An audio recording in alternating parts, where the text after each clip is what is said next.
Hi friends, welcome back to my channel Happiness is Godliness. আশা করি তোমরা সবাই খুব ভালো আছো এবং সুস্থ আছো।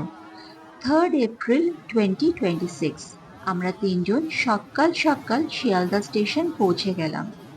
দুদিনের ছুটি কাটাতে কলকাতার খুব কাছেই একটা সুন্দর দ্বীপে, যার নাম সবুজ দ্বীপ। শিয়ালদা থেকে 8:06 কাটোয়া লোকাল ধরে আমরা পৌঁছে গেলাম সোমরা বাজার। আমরা সকাল 10টা নাগাদ গিয়ে পৌঁছালাম।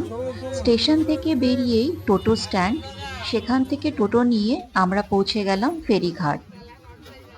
যেহেতু এই রিসোর্টটা একটা দ্বীপের মধ্যে, তাই আমাদেরকে ফেরি করে সেই দ্বীপে পৌঁছতে হয়। ফেরিঘাটেই ওয়েস্ট বেঙ্গল ট্যুরিজম ডিপার্টমেন্টের ফেরি ওয়েট করে। 10:30টার সময় সকল ট্যুরিস্টদেরকে নিয়ে ফেরি রওনা দেয় দ্বীপের উদ্দেশ্যে।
একটা অসাধারণ বোট রাইড এক্সপিরিয়েন্স করে আমরা পৌঁছে গেলাম সবুজ দ্বীপ।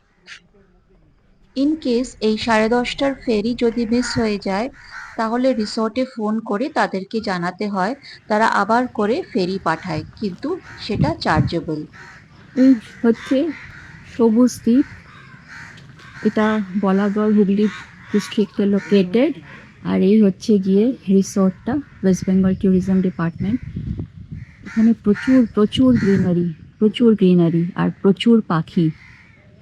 ভেতরে যাওয়া যাক। এই হচ্ছে গিয়ে রাস্তা রিসোর্টের ভেতরে, এখান দিয়ে হেঁটে যেতে হবে। আজকে খুব গরম, রোদের খুব তাপ। এখানে মোস্টলি শীতকালে বা বর্ষাকালে আসলে বেশি ভালো লাগবে। বর্ষাকালে যখন বৃষ্টি হবে তখন তো চারিধারে পুরো গ্রিনারিতে ভর্তি থাকবে, প্রচুর গাছ এখানে। আমরা এগোই।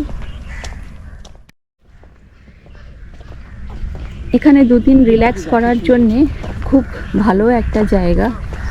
আমরা তো সবাই আমাদের রোজকার জীবনে খুব ব্যস্ত থাকি, এখানে দুদিন এসে আমরা কাটাতে পারি। এই যে এখানে কি সুন্দর একটা কিডস প্লে জোন,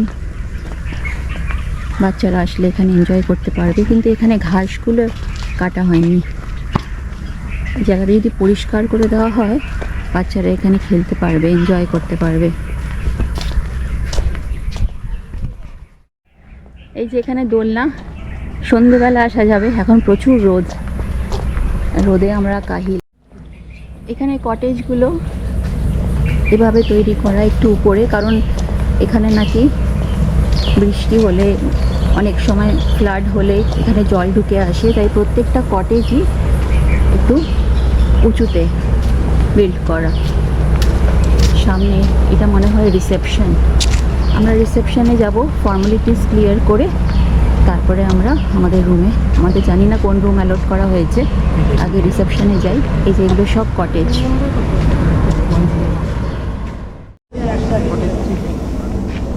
এটা হচ্ছে আমাদের কটেজ, রুম নাম্বার 103।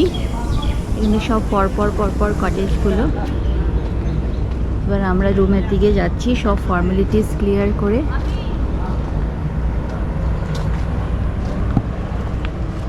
সিঁড়ি দিয়ে উঠে এরকম একটা স্পেস, ওপেন স্পেস একটা, এখানে জুতো রাখতে পারি, জুতো রাখার জায়গা। এই যে রুম নাম্বার 103, এটা একটা ব্যাগ। এখানে 3 জন আরাম করে এখানে হয়ে যাবে। এসি, এখানে একটা সিটিং অ্যারেঞ্জমেন্ট আছে, দুধারে দুটো সাইড টেবিল, এখানেও একটা সোফা, চেয়ার, এখানে একটা ডেস্ক রাখা, টিভি ইউনিট, এখানে চা বানানোর সব অ্যারেঞ্জমেন্ট। ওনারা দুটো জলের বোতল দিয়ে যান। আর এটা হচ্ছে গিয়ে সেই ওয়েস্ট বেঙ্গল ট্যুরিজম ডিপার্টমেন্টের সেই কমপ্লিমেন্টারি কিট। এটা ড্রেসিং এরিয়া, এখানে ইলেকট্রিক কেটেল, ডাস্টবিন, আর এখানে দেখি কি আছে। আচ্ছা, এখানে একটা মিনি ফ্রিজ আছে, এখানেও একটা উইন্ডো, এখানে একটা ওয়ার্ড্রপ। আচ্ছা, ওনারা স্লিপার্সও দিয়েছে, দেখি ওয়ার্ড্রপে কি আছে। ওয়ার্ড্রপে কিছু নেই। আচ্ছা, এখানে আছে এক্সট্রা পিলো আছে। এই সেকশনটা আলাদা করে করা, এখানে একটা ওয়ার্ড্রপ, আর এটা হচ্ছে ওয়াশরুম। এই হচ্ছে ওয়াশরুম। ওয়াশরুমটা খুব একটা বড় না, ঠিক আছে, neat and clean, very neat and clean. এখানে মিরর, ওয়াশ বেসিন,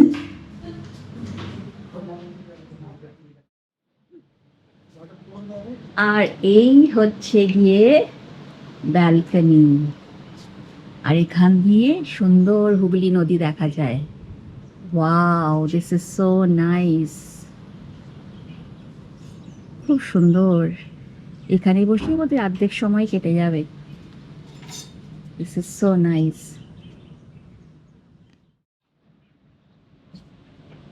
আর WBDTCL এর যেটা সবচেয়ে ইউনিকনেস সেটা হচ্ছে এই পারবালিশ। যত কটা রিসর্টে আমরা থেকেছি, ঘুরেছি, সব কটা রিসর্টে ওনারা পারবালিশ দেয়, এবং যদি আপনি এক্সট্রা একটা দরকার হলে সেটাও ওনারা অ্যারেঞ্জ করে দেন। ভেরি নাইস, খুব স্পেশিয়াস। কেমন আসি রুমগুলো? খুবই সুন্দর, খুব সুন্দর, খুব স্পেশিয়াস। 3 জনের জন্যে ভালো, 3 জন আরাম করে একটা রুমে থাকতে পারে। এটা কি রুম? এটা হচ্ছে স্ট্যান্ডার্ড কটেজ। স্ট্যান্ডার্ড কটেজ, যেটা কি ভাড়া? এগুলো 2300 টাকা প্লাস জিএসটি নিয়ে ওই আচ্ছা। 3000 টাকার ভেতরে। সো এই রুমগুলো 2300 টাকা জিএসটি নিয়ে, আর একটু পড়বে, আর এক্সট্রা পার্সেন্ট 100% সব মিলিয়ে 3000 টাকা পড়বে। আমি ডেসক্রিপশন বক্সে ডিটেলস দিয়ে দেবো। এখানে একটা কার্টেন্স, এখান দিয়ে রিসর্টের ভেতরের ভিউ। সন্ধেবেলা হলে ভালো লাগবে, চারিধারে আলো জ্বললে দেখতে ভালো লাগবে। সো এই হচ্ছে গিয়ে আমাদের আজকে এবং কালকে থাকার জায়গা। আমরা এখানে রিল্যাক্স করবো 2 দিন। এই কিটে কি কি আছে দেখি। এখানে আছে ডেন্টাল কিট। আচ্ছা, এটা হচ্ছে কোম, সাবান, আর আছে এখানে এটা হচ্ছে গিয়ে শাওয়ার জেল, অ্যান্ড এটা হচ্ছে শ্যাম্পু।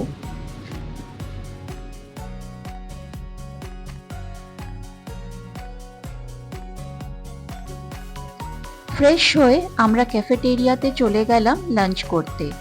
রিসর্ট থেকে আগের দিন ফোন করে ওনারা লাঞ্চের অর্ডার নিয়ে নেন, কারণ এটা তো একটা দ্বীপের মধ্যে, তাই সবসময় মনের মতো খাবার পাওয়াটা একটু ডিফিকাল্ট।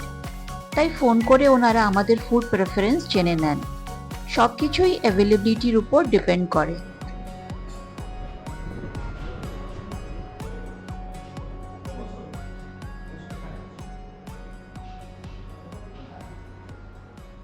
আচ্ছা, আমি বলে দিই থালিতে কি কি আছে। ভাত, বেগুন ভাজা, ঘি, আলু সেদ্ধ, বালু চোখা, আর এখানে স্যালাড, ডাল, এটা একটা আলু পটলের তরকারি, কাতলা কালিয়া, চাটনি। আমাদের দুজনের সেম। আয়রা নিয়েছে এক থালি। থালির প্রাইস আমি ডেসক্রিপশন বক্সে দিয়ে দেব। এবার খাই।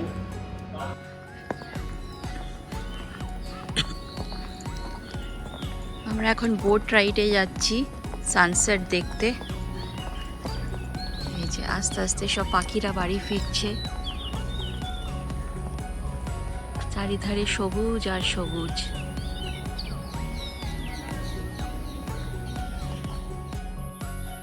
ঝিঝি পোকার ডাক নাকি?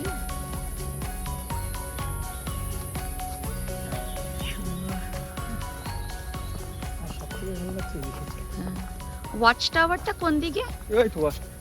ও আচ্ছা আচ্ছা, হ্যাঁ এখানে সুন্দর। চলে হাত দাও না, চলে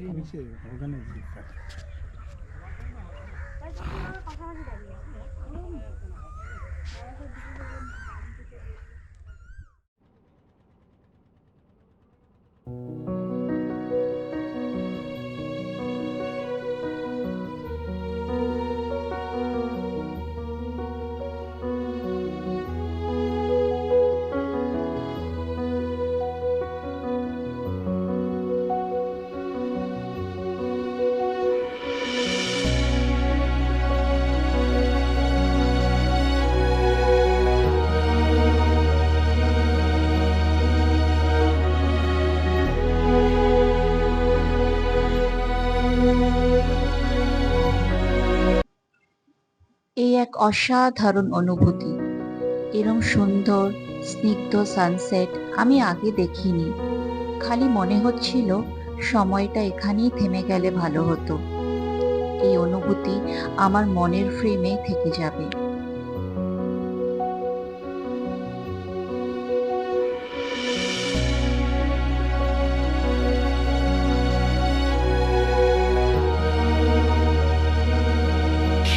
আমরা একটা অসাধারণ বোট রাইড করে আসলাম।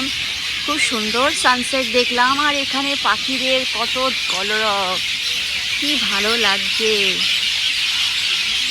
তোমরা সবাই শুনতে পাচ্ছ হয়তো, একটু গাছে সব পাখিরা বাড়ি ফিরে এসছে। Just enjoy the sound and the nature.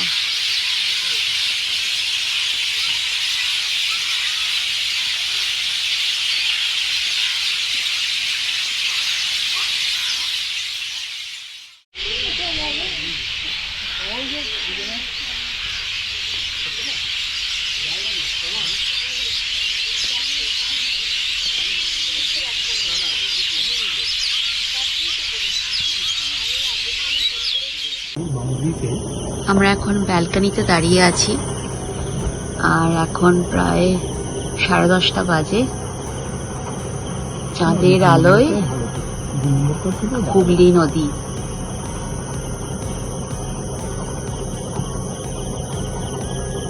পুরো অন্ধকার আর মাঝে এরকম আলো, বেশ লাগছে। কিন্তু এই যে চাঁদের আলোয়, আর সামনে একটা এই যে জিরাফ, মনে হচ্ছে না জঙ্গলে চলে এসেছি। না, এটা সত্যিকারের জিরাফ না। দারুণ দারুণ লাগছে। ঝিঝি পোকার ডাক।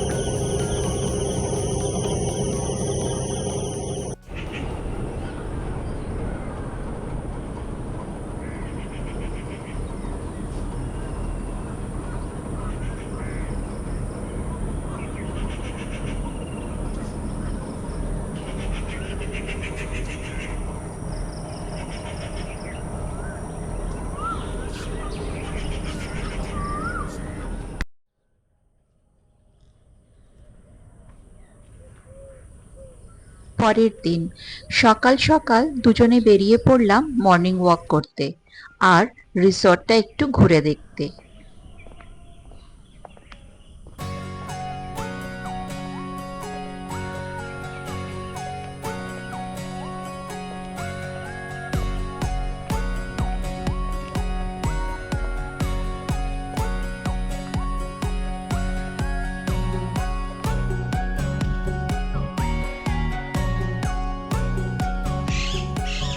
এত সুন্দর জায়গা, কিন্তু মেনটেনেন্সের বড় অভাব। জায়গায় জায়গায় চলাফেরার পথেও গাছ গজিয়ে গেছে। কিডস প্লে জোনটাও একদমই মেনটেন না। এগুলো একটু খেয়াল রাখলে ভালো হয়, জায়গাটা আরো সুন্দর হয়ে ওঠে। এই এখানে একটা গেট, এখানে কিসের একটা গেট, কিছু একটা ছিল হয়তো এখানে। পিছন দিকে কোনো রাস্তা।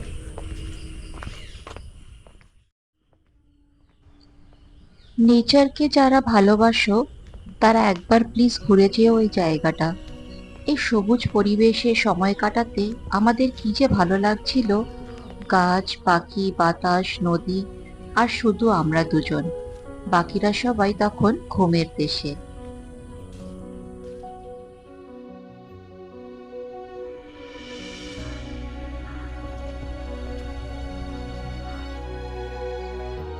ওয়াচ টাওয়ার থেকে রিসর্টের বার্ডস আই ভিউটা অসাধারণ।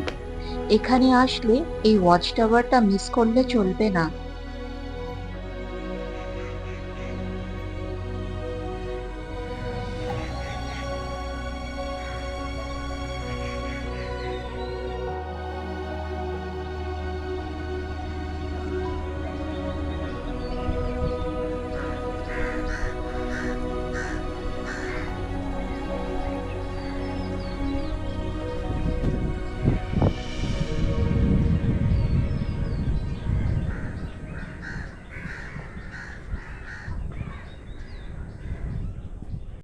আমাদের রুম থেকে রিভারের ভিউটা খুব সুন্দর পাওয়া যায়। এই যে এটা হচ্ছে জানলা থেকে,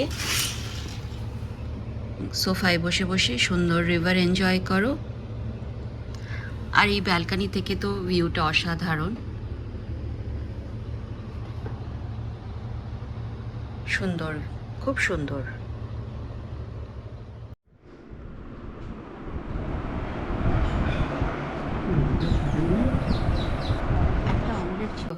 Bicycle ride. হ্যাঁ, 150 rupees. এই হচ্ছে, এটা হচ্ছে রিসেপশন এরিয়া। গতকাল প্রচুর ভিড় ছিল বলে রেকর্ড করতে পারিনি। ওখানে ওয়েট মাপা চলছে। ছোট্ট রিসেপশন।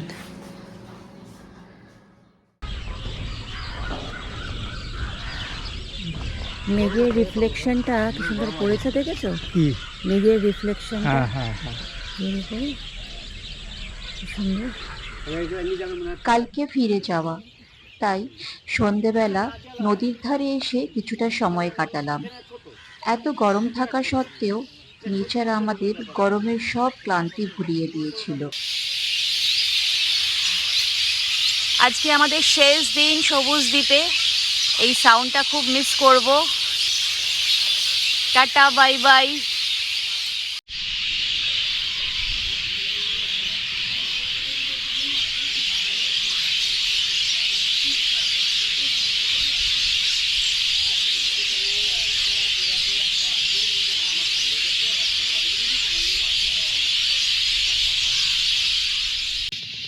কালকে আমরা ওই বোটটা করেই সানসেট দেখতে গেছিলাম। আজকে আরেকটা গ্রুপ গেছে সানসেট দেখতে, তারা ফিরছে বোটটা করে। এই যে অসাধারণ লাগছে, অসাধারণ, কি সুন্দর।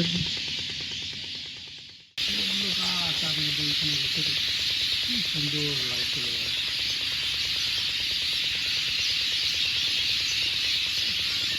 খারাপ হবে, খারাপ,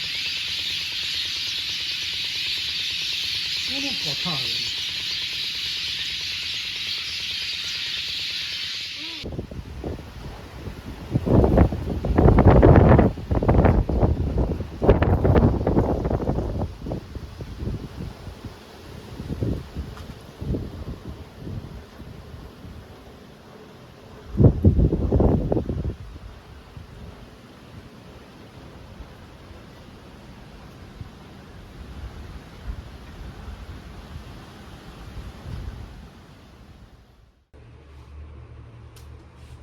ফেরার দিন ওয়েদার পুরো চেঞ্জ হয়ে গেছিল।